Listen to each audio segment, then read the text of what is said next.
Life Rhythms with Ryan Skyy. Observing the world around me, looking inward, trying to make sense of it all. Hey, welcome to Life Rhythms Radio Show. Yes, so excited about that. I am your host, DJ producer Ryan Skyy. Life Rhythms Radio is a radio show that revolves around my personal growth journey. As a songwriter and music producer, I spend a lot of time observing the world around me, looking inward, trying to make sense of it all. I've been doing it in song form, and now I do it with my radio show, Life Rhythms.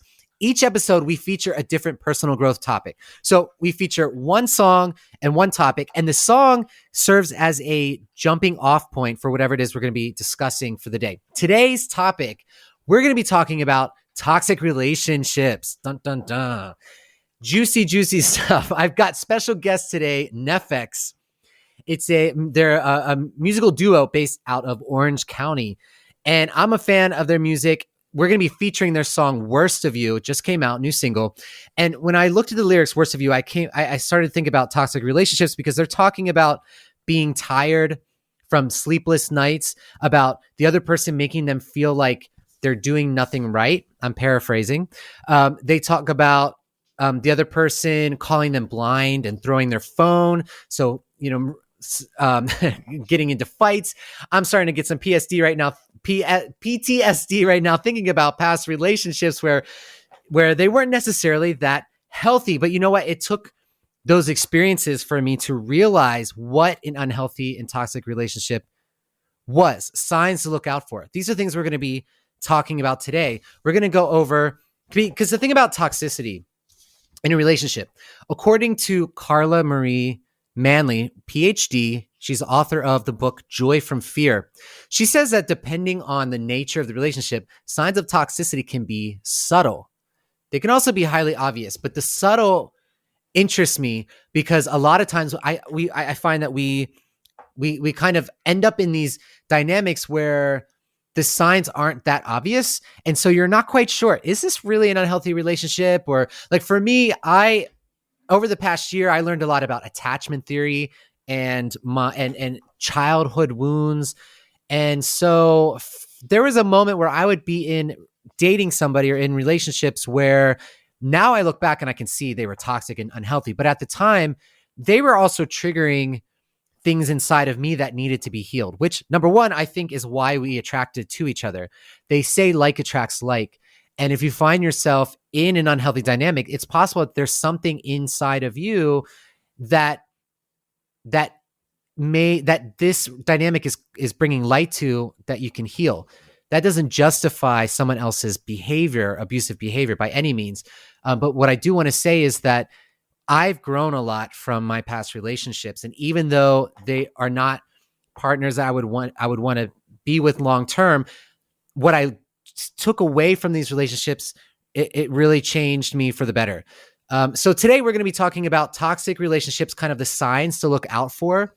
We're going to talk about whether or not you should stay in a relationship. It's case by case, but we're just going to give you tools of kind of what to look for in the other person as a sign of whether or not it's somebody who's actually going to help you create a more healthy dynamic. So we're going to be going into that. We're going to be featuring Neffex's song, Worst of You. And we're going to take a quick break. And when we get back, I'll have my guys Neffex. I've got my manager and co-host, Scott Waldman. We're going to be going over Worst of You, toxic relationships, all of that when we get back after this short break. Welcome back to Life Rhythms Radio Show. I am your host, DJ producer Ryan Skyy. I've got special guest today, Neffex. Hey, guys. Yo, what's going on? We got Bryce and Cameron with us today, the duo, and also my manager and co-host, Scott Waldman. Hey, Scott. Just let it out. Hi, Scott. Hi, Scott. Hello. Hello. Scott, it's pretty classic. You always open with a lyric. I always open up with a lyric of the guests, so we make them feel at home, and then we interrogate them and make them sad. Oh, I like it. They're like, oh, yeah, this will be easy. Yeah. All right. It took me about halfway through season 1 to realize that you were always starting out with a lyric, but I think that's a great tie-in. Honestly, I went right over my head. So you must be so tired from these sleepless nights. We definitely do. I'm kidding. You literally sound like our manager. Yeah. Well, I I am am work in our manager. song names. That's hilarious. So, listeners, the song that you listen to on the way into the segment is a song by Neffex. It's their new single called Worst of You. And yes, we're going to be featuring that today. And the topic of today's episode is we're going to be talking about toxic relationships and the possibility for growth. Let's go. And yeah. Love it. This sounds scary. All right, cool. Yeah, can't wait. Yeah. Oh God. All right. Yeah, so we're featuring Worst of You, the song Worst of You. And when I was looking at the lyrics, the idea of talking about toxic relationships is what came to me first, because, you know, I'm looking at these lyrics and I'm so tired from these sleepless nights. You make me feel like I do nothing right.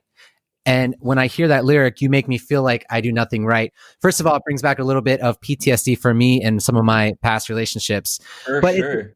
But it just brings back memories of like blaming and gaslighting and not being supportive of the other person. And these could be signs of that you might be in a toxic relationship. So it would be cool if we talk about this today, and maybe some of our experiences. And I have some, we can talk about, you know, signs of a toxic relationship, whether or not you should stay in one, because it's really case by case basis. So we can talk about like what signs to look out for.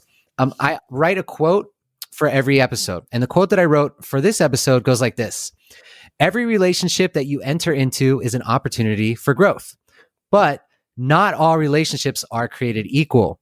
Some may inspire you to become a better person, to heal childhood wounds, and to learn about yourself, but you have to consider the cost. If you find yourself in an unhealthy dynamic and sense that something is off, you might be experiencing subtle or not so subtle forms of toxicity. It's important to recognize unhealthy patterns both in yourself and the people you are drawn to, because like attracts like. Ouch. And as Albert Einstein famously said, insanity is doing the same thing over and over and expecting different results. So you don't have to keep... That's a great quote. I love that one. Yeah.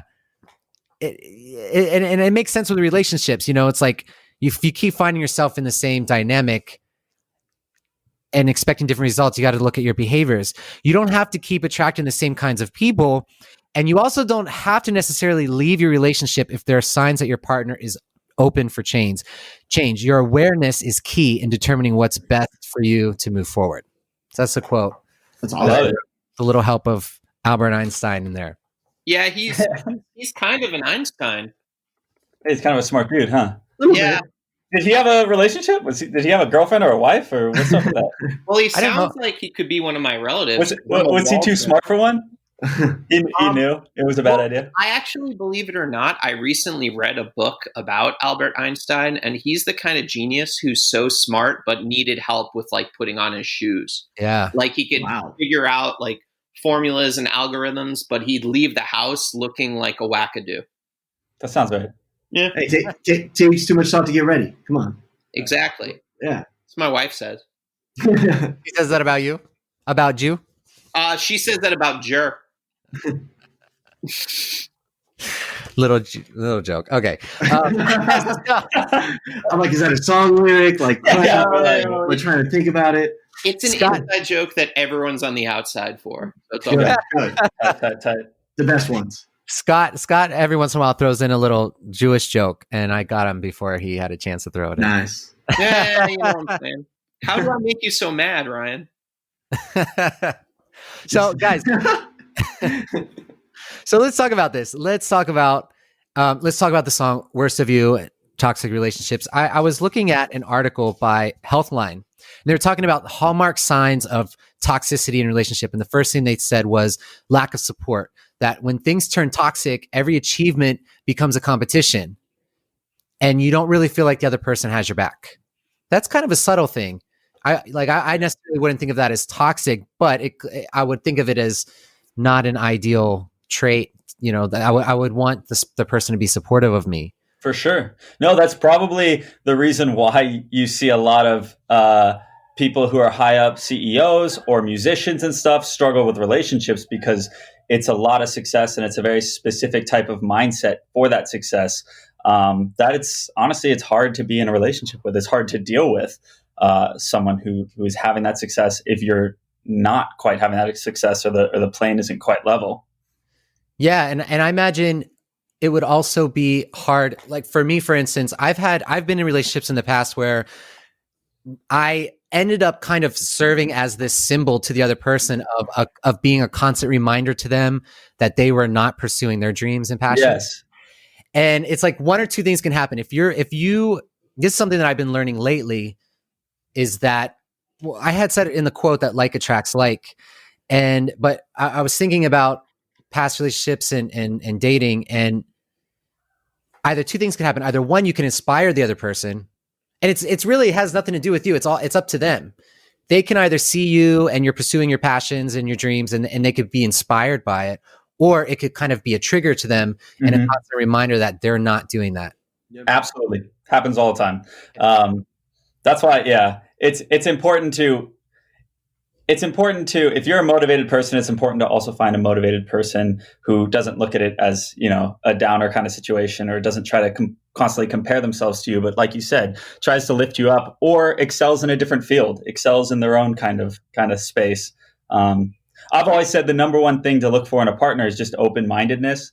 You can pretty much get through anything together as long as the person's open-minded. When people start getting closed-minded and very opinionated, and you can't work and mold and change together, if you disagree on something, it's over. Well, it's like arguing with a bumper sticker. Yeah, what are you going to do? It's got an opinion. It's there. Yep. If I see a bumper sticker that's like Flat Earth Society or like anti-abortion, I know that if I like pull up to a traffic light with the person and have a reasonable dialogue, it's totally going to change their mind. Right. Oh yeah. Do you guys put bumper stickers on your car? I've never had a bumper sticker on my car. Yeah, I don't think I ever have either. I think the worst bumper sticker to have on a car is like, my kid's an honor roll student. That's the worst one. Just flying. That's the worst one? That's worse than anything. Anything. And it also cracks me up when if I'll see someone driving a really nice car, say it's a Mercedes or something, they've obviously spent a lot of money on the car. They're taking care of it. It's clean. And then the license plate in the back will be this super cheap plastic license plate with like the dealership name on it. Yeah. And they go out of their way to have a really nice car, and they're paying all this money, and then they don't, like, for me, I look at the whole picture, and it's like, if I'm going to have a nice car, I want to finish it off with, that's such a small detail. It's so easy to just spend $50 or whatever to get a license plate holder. For sure. I don't get that either. I think I still have mine, so crap. Yeah. I still actually, like, when I got my first guitar, my parents were like, you shouldn't put stickers on it. I'm like this 8th grade kid who's listening to like Epitaph's Punkorama series. So of course I do. But after that, I stopped. I said that because I know your roots, Neffex mofo. Let's go. That's right. Tour, baby. Damn right, I played it. What? Nice. Yeah, I used to be my dream. Good for you. Kind of jealous. Yeah. So we're talking about lack of support. The second hallmark sign of a toxic relationship would be, number 2 is toxic communication. Yeah. So instead of treating each other with kindness, most of your conversations are filled with sarcasm, criticism, overt hostility. You may even start avoiding talking to each other. Yikes. Yeah. If you're not talking to each other, how do you have a relationship? So you don't. No, that kind of goes hand in hand with the if you're having a lot of success and they're upset, then they probably start tossing little comments here and there to put you down a little bit more because it helps them feel better. But that would be toxic. That sounds awful. I wouldn't even want that in my friends, let alone relationships. Yeah. And when I see that start to go on, it kind of, to me, is a sign of the beginnings of resentment forming. Yep. It's like they're starting to feel resentment towards you, and they're not quite, maybe they don't know how to verbalize it. Maybe they don't realize it, but it's starting to fester, and it comes out in these kind of passive aggressive comments. 100%. Yeah. Signs, you guys. Toxic relations. These are those signs, man. These are those signs. They'll talk through things. Yeah. And the next one, and I've experienced this, here's another PTSD moment, is controlling behaviors. Yeah. So they're questioning where you are all the time, or they're becoming overly upset when you don't immediately answer their texts. These are signs of controlling behavior. And in some cases, these attempts to control you, they can be a sign of abuse, which we For can talk sure. about as well later in the episode. For sure. Oh, great. Yeah. All right. Yeah, so fun. Let's go. No, man, those are all telltale signs, and I feel like we've all been in relationships before where there's at least one, maybe all three of these things. I mean, a lot of times this stuff, whether I experienced it or heard of it, it happens a lot when you're younger. I mean, people are a little less mature. They're insecure. They're still trying to figure out their lives, high school, college, stuff like that. So you get a lot of this mistrust and mistreatment and lack of communication. So that does happen all the time. Yeah. And that the controlling behavior, it's where do you think that comes from? Because I think about usually, Fear. yeah. Maybe have Okay. experiences with people that have deceived them or let them down. Yeah. That's a big 100%. insecurity. Yeah. Or even just what they watch. I mean, people see it all the time. There's so many apps out there now, dating apps and stuff, that you can just log on and scroll right and match with people. So everyone's just insecure about where they stand. And like you said, no one really communicates it. No one's talking to the other person and verbalizing how much they mean to them and stuff like that. It's all important and creates insecurities. I'm curious your experience, because I know you guys met in high school, right? Mm-hmm. Yeah. And you met where was the high school at? I was down in Orange County. But we went to different high schools. So that was the thing. We actually just met. We're like kind of close districts, but we met in like different scenarios, like friend groups and stuff just started to mix. And then we met in different bands. And so pretty much all our high school friends became each other's friends pretty much. So that was pretty cool. Okay, so you met in high school and then you went off to college, right? And then you came back? Yep. Yeah. B went off to college. So I don't know if he wants to talk about his college experience. Tell him how dope it was. College is like high school on steroids. It's just the same exact drama and stuff like that. But some people take the more responsible route in college, and some people take the, hey, there's no parents around and a bunch of young, good-looking people route. So it's actually kind of a crazy experience, college. What Do you think it school has did you to go do with the upbringing? Oh, Yeah, kind of cool. Because like you said, once parents weren't around, now they're like, it's time to wreak havoc. But if you had cool parents that were like, we understand you're going to do things and kind of more chilled, then you're probably going into that experience a little bit more chilled out. You definitely have the kids who did have a good high school experience and come in and maybe still try to be the cool kid, but are maybe a little more settled. And then the kids who, always had parents, maybe a little more strict, they come into college and they overdo a lot of things. Yeah. And those people kind of become a mess sometimes. It's freedom. It's too much freedom. I grew up in a small town in Western Pennsylvania. And I remember there was a girl in my high school and her parents were super strict. And it was a small town, not much going on, but they had very, very specific boundaries. Like she couldn't go past this restaurant on this highway. And then, so she had these boundaries of where she had to stay. And I remember I hadn't talked to her for a couple of years. And so fast forward a couple of years later, I'm in Pittsburgh, which was about an hour north of where we grew up. And I ran into her in one of the bar districts. And this was the first time I saw her outside of high school. So this was her first time living on her own. So I see her in the bar district and she's got the shortest skirt I've ever seen. Everything's super tight. Her boobs are hanging out, and she had tons of makeup on her face, and very clearly was going through kind of like a rebellion phase. And that's why I had asked you guys: do you think that it has to do with the way someone is brought up can affect whether they are the more what were you saying, like the more responsible college student, or whether they feel the need they need to rebel? Right. Well, I feel like some people just get their quote unquote rebellion out of their system. Like usually the kids who are... Are you speaking from experience, Scott? What's kind of funny is that I was actually kind of like a straight edge kid, and not like Minor Threat where I was really, really preachy about it, but I was just, that kind of guy. And then when I got to college, I started drinking a bit, but I don't know. I know some people who are really religious, like both Jewish and Christian. And then when they went off to college, they just completely partied their brains out. And then, so for sure. Yeah. I think you need to have some kind of boundary between discipline and freedom. Otherwise, the kid's just going to want to do that stuff. Yeah.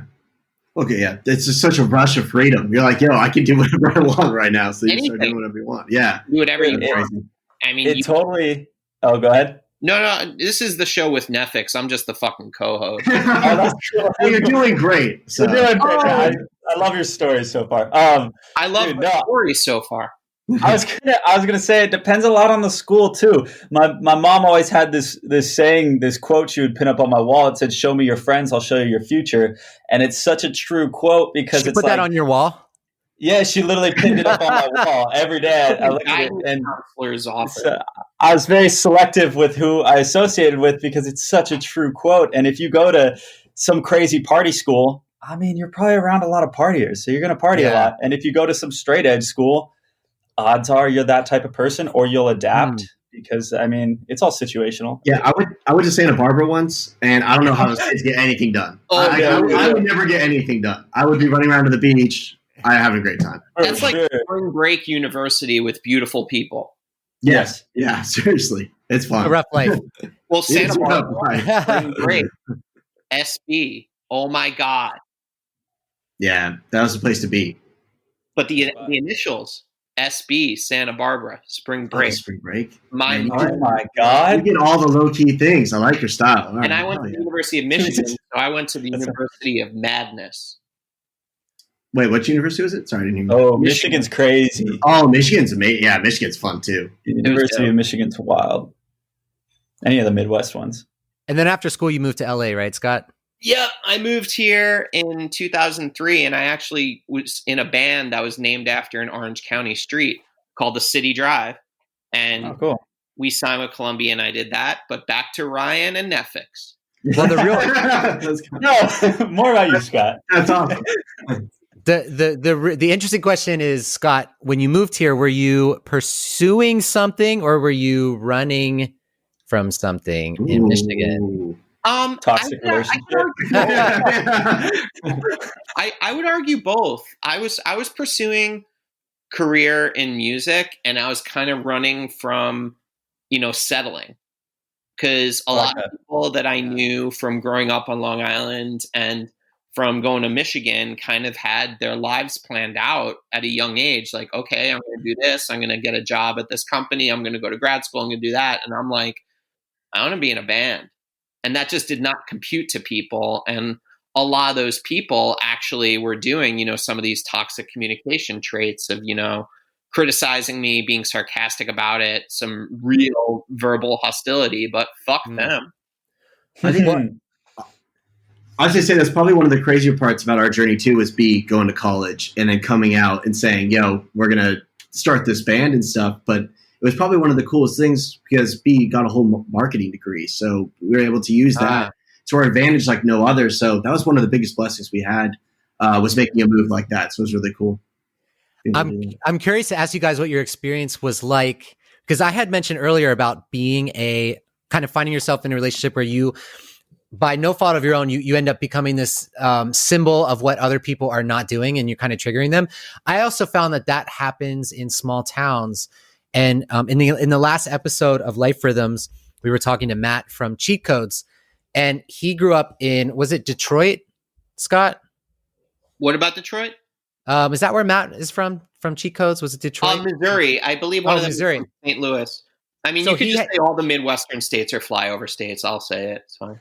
The takeaway for me is he was talking about how he had a nice job there, but he wanted to move and pursue music, and that people in his town were very much against it. And they were saying, "Oh, but you've got a great job. If you work this job for a couple more years, you'll have health insurance and benefits." And he was like, "I don't care about this stupid job. Like I want to do music, And so I wonder, because I experienced pushback as well.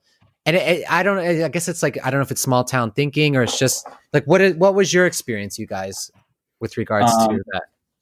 There's always going to be pushback. I feel like no one is just like, yeah, go ahead, go be a rock star. It's going to work out. Like, no, it's such a complicated, you have to be able to get through the pushback to know that you're actually passionate about it. If there's pushback in your family and your loved ones and close people and you can't handle that, you're probably not that passionate about it. So I feel like any successful artist had pushback, went through it, dealt with it, and then went along their path. So yeah. I worked as a construction laborer, so I'm pretty sure no one gave a shit. They're like, yeah, that's probably better at this point. Yeah. So, Like, go ahead. I didn't get much pushback. That was good. That's pretty sweet. Yeah. Huh. Yeah. That makes sense that a lot of blue collar people who kind of, let their dreams die would be supportive, whereas people who might be quote unquote successful in a certain field making six figures are like, no, you're not going to have the lifestyle that I have. You got to do something else. Yeah, very true. It happens. See, sometimes I'm not funny and I'm awesome. Yeah, it's going to be 50-50. You got it. I got it. Whatever way the wind blows. Okay, let's jump into some other signs of a toxic relationship. Let's see what else we got on this list. We talked about controlling behaviors. We're going to end on a fun note. Yeah, I'm ready. What else? Kidding. Let's see. Okay, so we've got a couple minutes left. I'll tell you the other ones. You guys tell me which ones resonate with you. So the ones that are left on the list, we can pick one or two, is patterns of disrespect, constant stress that you're experiencing, ignoring your needs. The other ones were lost relationships, like you find yourself not spending time with family and friends as much because you're avoiding conflict. Oh, yeah. What do you guys think? Have you experienced that? I'm always constantly stressed, so I'll go with that one. That's just regardless of a relationship, so that's cool. Stressed in general? Awesome. Yeah, no, I mean, there's a lot of toxic relationships that try to keep you from friends and family because they don't necessarily, it's almost like they love you so much they don't even really like sharing you that much, or they don't even really necessarily enjoy when someone else is making you laugh harder than they can. It's another insecurity thing. Like they want to be that person making you laugh that hard. That happens all the time. And it's just finding someone who's very secure with themselves and understands, and you can help with that. It's not just their problem. It's being the one that's letting them know that they should be secure with themselves and talking to them and telling them how much they mean and stuff like that. It's both. It's two ways. I mean, what about isolation? What about relationships where you kind of find yourself being isolated from other people in your life? That'd be terrible. I love my family. It happens a lot, though. It's somebody gets into a relationship and then they're spending all their time with this person and they kind of lose that balance. Yeah. Right? I feel like some people don't even notice it happening too until like a couple years happen. And you're like, holy shit. So it's just kind of, everyone. Sure. Well, you know, what's funny? I mean, my parents have one of the best relationships I've ever seen, but they, when they got together, they got married, they had 2 kids, and they moved into a house and they had to move where the job is. A lot of times, and their friends were off doing other things. I mean, I lost a lot of friends from high school to college because you relocate and stuff like that. They didn't have friends for the 18, 20 years that we were growing up. And now they've rekindled all their friendships because they were in a different stage in their life. So sometimes that happens and it's not necessarily your partner's fault, but that you two are in a different stage in your life than where maybe your friends are. So that's not toxic per se in that situation. My parents, I don't think have a toxic relationship, basically. Well, let's end segment 1. Hi, Mom. Good job, Mom. One thing I want to say, I was thinking about this earlier and then it left my mind and it just came back to me, is we were talking about how, it's going to leave again. Okay. We were talking about pushback from people in your town and how a lot of musicians have to kind of get through that.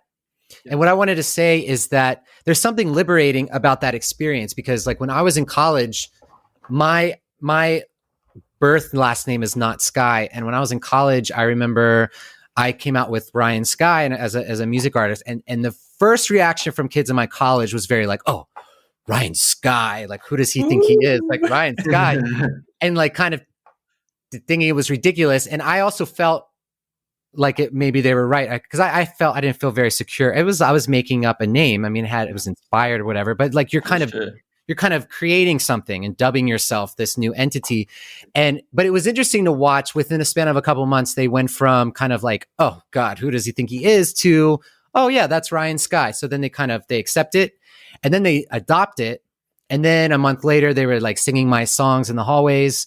And then that Halloween, somebody dressed up as me for Halloween. And But it was just interesting to kind of see the evolution of people pushing back to then adopting and accepting.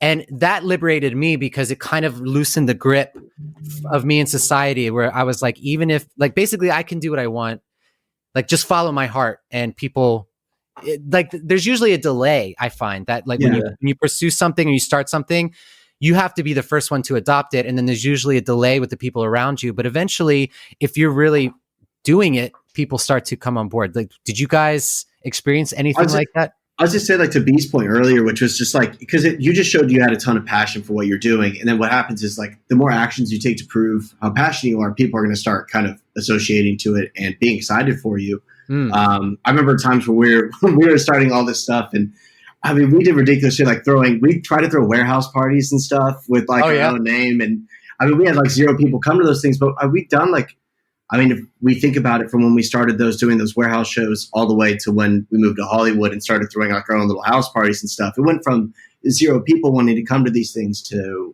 you know, like 70 people at our house with cops and everything. We couldn't even get them out. So it was cool because a lot of our friends from our hometown wanted to be there and stuff. So that was a really cool, like you said, flip of experience. It made us more confident in what we're doing. But you really do just have to push it for yourself. That's the biggest thing. And I'm also thinking too, I didn't really think about this until right now, but I think that kind of that pushback is society's way of testing you to see how serious you are. It's interesting that the whole concept of testing each other is very deeply ingrained in Western culture, especially with dating. Like if you date people, the other person tests you, and basically test is one of the most effective ways to kind of gain information about somebody. You kind of test their character, and you tease them or push back a little bit and see how they respond. And based on how they respond, it gives you insight into their strength of character, their confidence, those sorts of things. And I've noticed that we test each other in relationships. We do it in friendships and society. It's a healthy thing. A lot of times it's done subconsciously. And now that I'm thinking about it, I think the pushback in the beginning with an artist, I think it's a little form of testing where people subconsciously kind of want to see how serious you are. And then once you show that confidence, like you said, and the passion, then they're like, okay, he's serious about this. Mm-hmm. So I can also be on board too. Yeah, for sure. Yeah. And it's definitely dependent on your friends too, because I have buddies who will still roast me for stuff, but I also have buddies who are super supportive. So you never know. They're your friends. That's awesome. Yeah.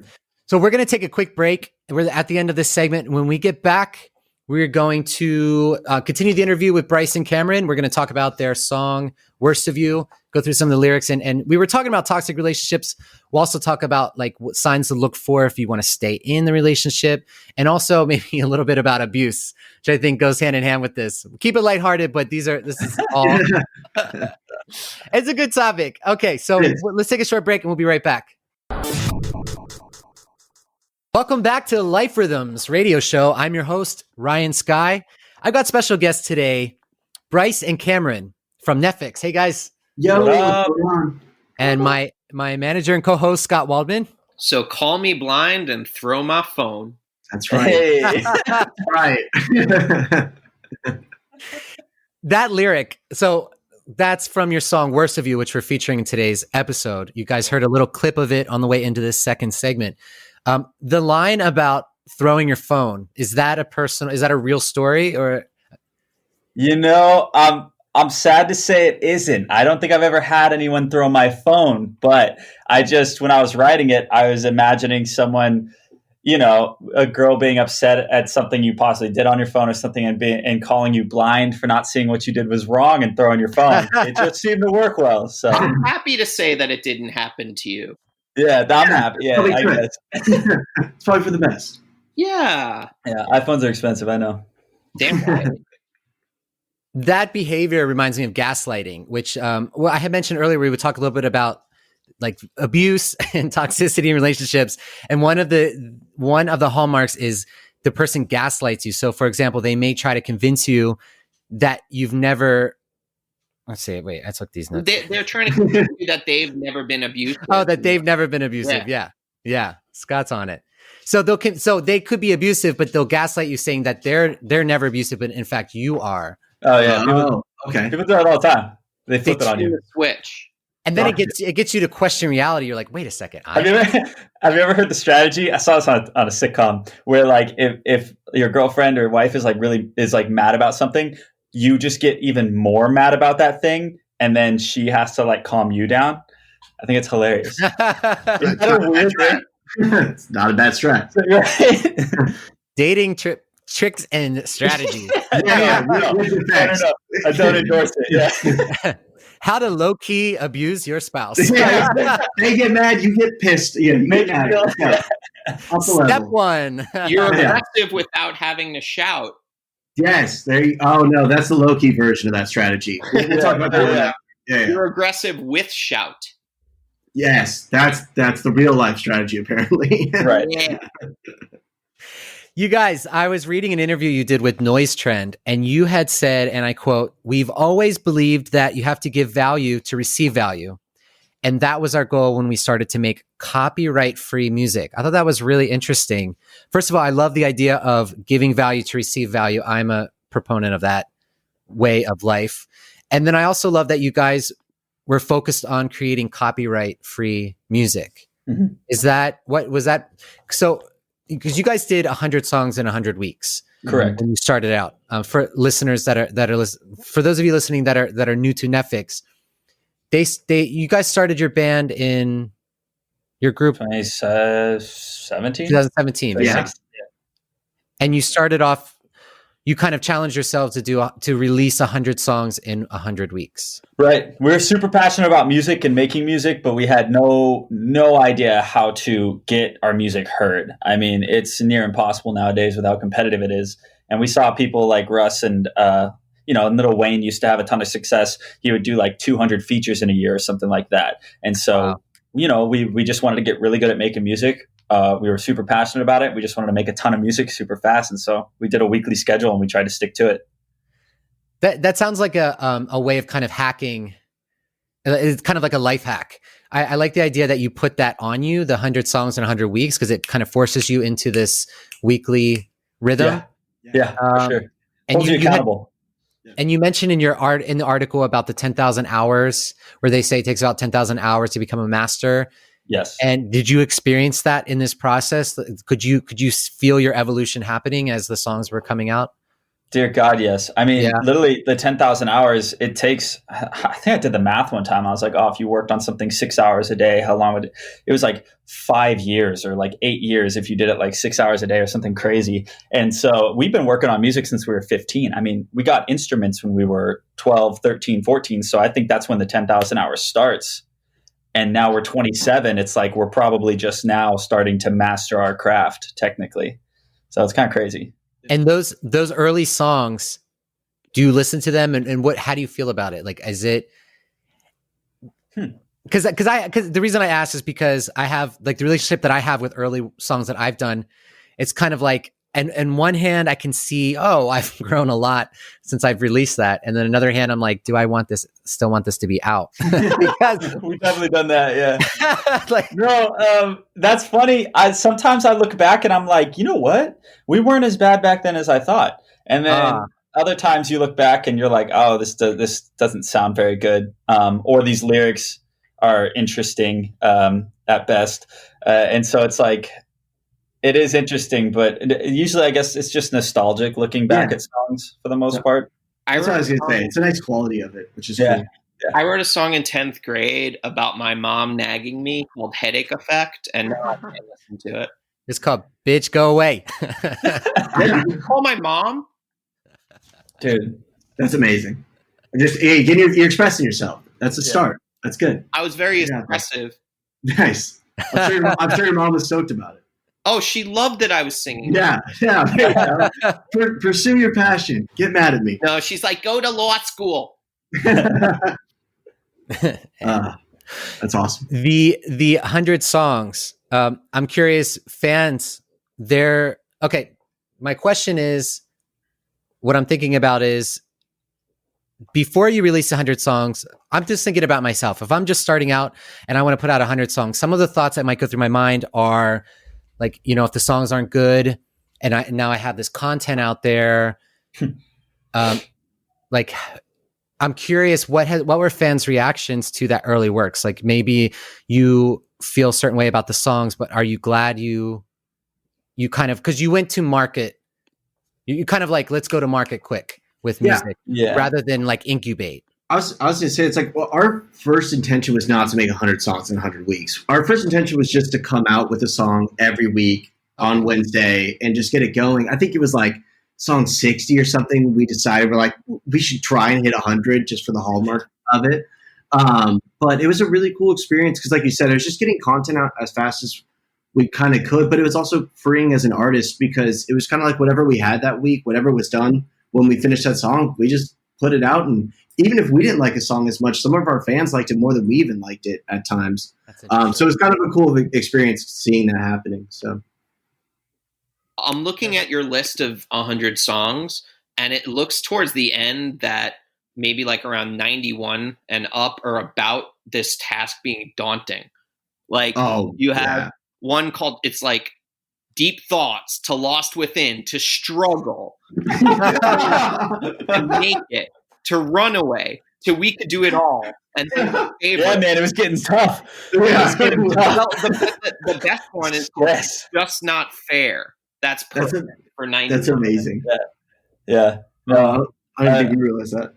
I didn't honestly realize that. No, so much of like Cam was saying and stuff. I mean, so much of it was, we had probably 100 songs before we even started our 100 songs in 100 weeks. We had a full-on EP that was done, but by the time we finished the project, we were like already better at making music. And so we didn't want to put that out. So then we were working on the next project. And by the time that project was done, we were better than that music. And so we were always fearful of putting music out. And so that's why we started this, when the song is done, put it out and move on to the next one so that we're actually releasing content. And it could have helped. It could have hurt. I don't know. Everyone has a different approach. Did that process help you let go? Yes.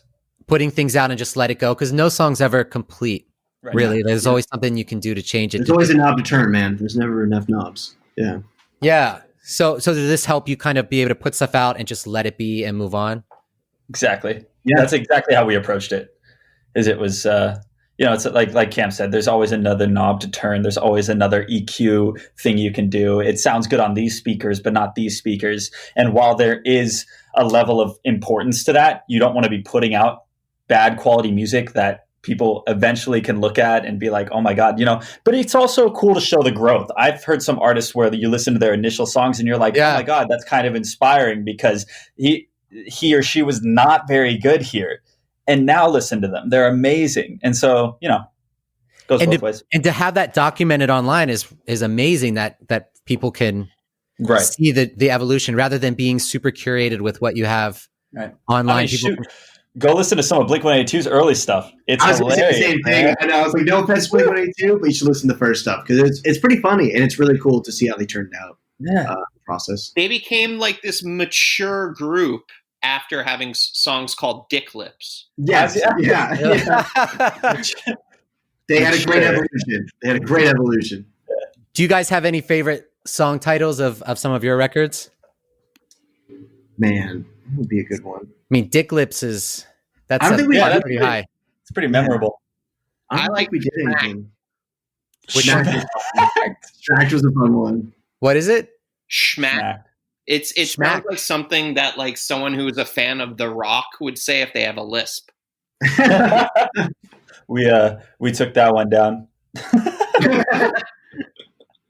That one was Schmacked. I don't know if you know, but it was an Instagram account. Like back when we were writing that song, it was kind of a pop-in college Instagram account that would just show these ridiculous.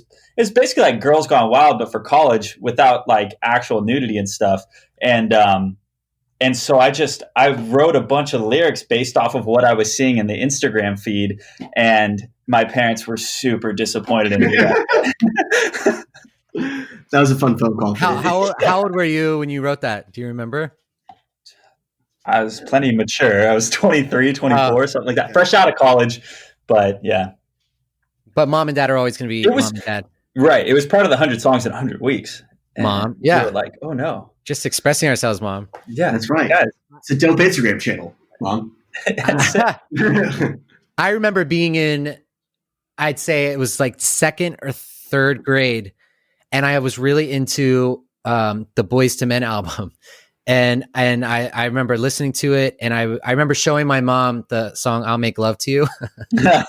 Super excited into it, and I didn't really know. And you know the lyrics are like, "Throw your clothes on the floor. I'm gonna take my clothes off too. I got plans to be with you." You know, and my mom's listening. And I remember I showed her that song, and I was also into Salt and Pepper's. What's What a Man? Shoop? No, Shoop. Yeah, Shoop. And I knew every word, and I was rapping it for my mom, and I was in like third grade. She was not happy. She's like, "What are you listening to? Where are you finding this music at?" She took my CDs from me. I have a similar story. When I was in middle school, my mom took me to the record store. It was called The Wall. I don't know if they had that outside of Long Island. Yeah. It was where you could basically return a skip disc and all that jazz. But I was like, you know what? There's this really cool band called 9 Inch Nails, and this album is called Spiral. And so I grabbed it, gave it to my mom. She went to the counter to buy it, and the clerk looked at my mother, basically like my mom was the worst parent of all time, and said, "Do you know like this band or anything about this?" And my mom's like, "No." And she whispered something in my mom's ear, and I'll never know what it was. And I'm like, "Yeah, no, get another CD." I had one. So this isn't a music one, but I had one Christmas when I was like 7 or 8, and my mom bought me Grand Theft Auto without knowing what it was, but I really wanted it. So I opened it up that Christmas. We started playing it. Dude, she was like, "Are you kicking people out of that car and shooting them?" And I was like, "Yeah, Mom, this is sick. I just got a Corvette. Look at me go." And she's like, Thanks, Mom. We're going to get this game out of here. This is not. So that was a fun Christmas. Has anyone done a sociological study on whether like young boys that played Grand Theft Auto have stolen cars? I don't think so. They're probably too scared to figure out that not many have. Direct correlation. Yeah, exactly. I was reading about how the U.S. military uses the gaming community to find and recruit talent. Yeah, I bet. It's nuts. Right? They should. Have a good KD. Drones. Well, it's like that movie. What's that? Catch Me If You Can. Like Leonardo, he was recruited by the FBI. Oh, because he was so good at being a criminal. Yeah. Counterfeiting, you know? Yep. And with the gaming, it's kind of opportunistic. It's like, okay, here's a bunch of dudes that are into killing and fighting. So maybe they might be interested in joining the military. We all know Call of Duty is like real life. So, I mean, it's an easy comparison. Anytime I touch my car, I beat the shit out of the person. So I want to, listeners, we're featuring Neffex's song today, Worst of You. And when I'm looking at the lyrics towards the end of the song, and you say, this is interesting. What I find interesting about the song, and I like it, is it's hopeful. Towards the end, you say, well, first of all, you're saying like, in these times, I miss what we had. Just yesterday, I was making you laugh. How did things get so bad? How do I make you so mad? And one thing I want to talk about today, this made me think about polarities. We live in a universe that exists out of a state of polarity. The hot and the heat and the cold is creating energy, and you have masculine and feminine energies in relationships. And also, it's interesting how somebody who can start out being a source of pure joy for you can then suddenly become somebody that you hate. And they always say the opposite of love isn't hate, it's indifference. And when you think about love and hate, those polarities, I'm seeing that in this song. It's like I used to make you laugh. You were laughing, and now you're so mad at me. How does that happen? Yes. Yeah, I just want to talk about polarities. Interesting to me.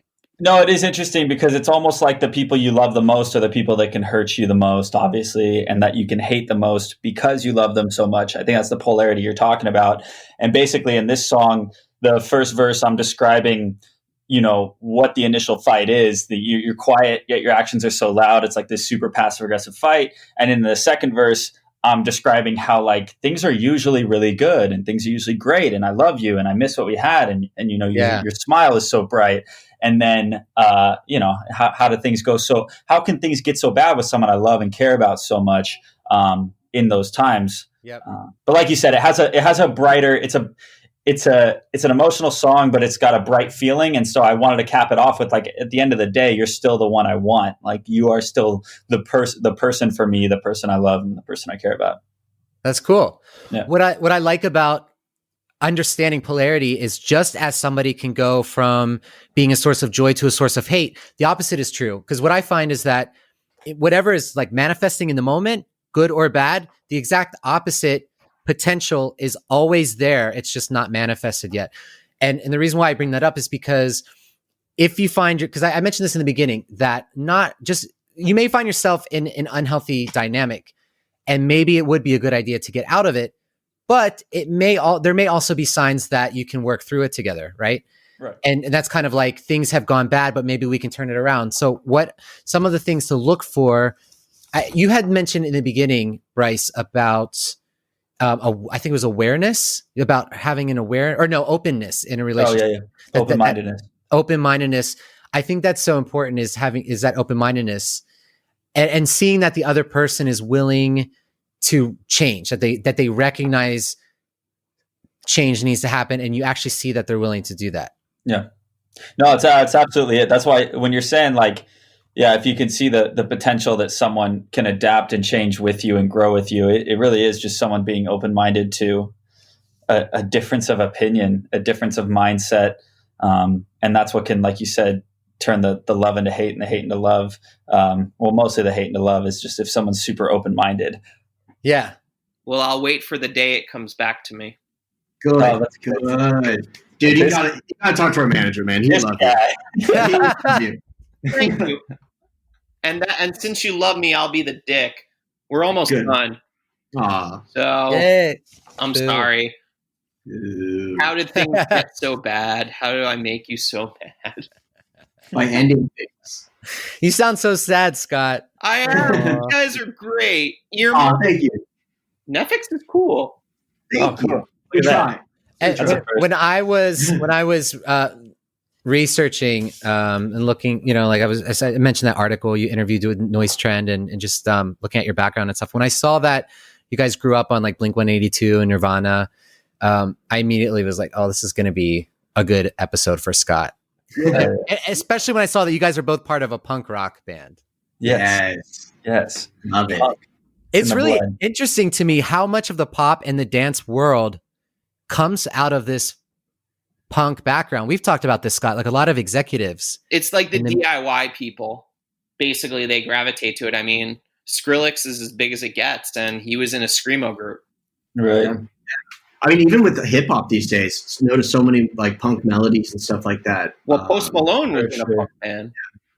Yeah, a lot of them come from that, so it's pretty cool, actually. Post Malone was in a what was that? A punk Like band? a punk, like he was. I know that he tried getting in Crown the Empire, which is like a metalcore group. So it's like you really never know. Metalcore. Well, yeah, I mean, That'd be so epic. we could have an entire episode on this where we confuse the fuck out of Ryan. It'd be great. I'm down. Let's do it. Let's confuse me. But I think we're at the end. Yeah, Scott? It's been. We are. I know. I'm the buzzkill. I Scott, memorized suck. every single melody Hey, of all managers. your 100 songs that you did. Goes by fast, right, guys? Yeah, But, that's great. actually- Yeah, Oh, fast. It's been Yeah. awesome having you guys on today. thank you. Been awesome being here. Yeah. I'd love you guys to shout out your socials so people can find you on social media. Okay, we are at Neffex. That's Neffex. That's it for Instagram, pretty much anywhere you go. And then my personal is at It's Bryce, ITSBRYCE. And Cam, what's yours? I'm at Cameron Wales, which it's Wales like the country. There you go. Amazing. Go educate yourself. I ain't supporting that. I'm That's following awesome. both of you bitches. Let's Okay. go. Can't wait, Scott. Thank you guys DM so me. much for coming on to Life Rhythms. Listeners, check out the new single, Worst of You. Check out Neffex on social media. And thank you for checking out Life Rhythms. Guys, it's been a pleasure. Hey, appreciate it, man. Thank you. Love Okay. Until next Okay. time. it. Later.